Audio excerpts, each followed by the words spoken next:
Welcome to Sweet Life Beat Life. We hope this video helps. You start by confirming the simple but critical items: cable, adapter, and power source. Plug a known good charger into a working outlet so you can isolate the problem. Once done, power off and on the iPhone to rule out a temporary software freeze. Soft restart fixes many charging symptoms. Next, inspect the lightning port with a flashlight and remove lint or debris carefully. Physical obstruction is a common, fixable cause. These steps separate hardware faults from software glitches quickly. Once the basics are clear, dig deeper to identify why current isn't flowing.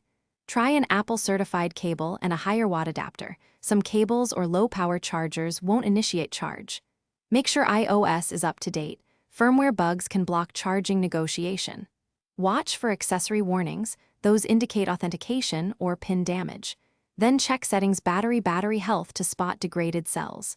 If the phone heats a lot, stop charging. Thermal protection can prevent charging until temperature drops. To finish, attempt software resets that preserve data first. Reset network settings, then reset all settings if needed.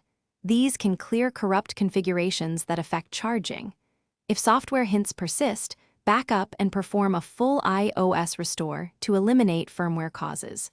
Try wireless charging or another device's charger to confirm hardware failure. If the phone still won't accept charge, inspect the liquid contact indicator and seek Apple support or an authorized repair shop. Service.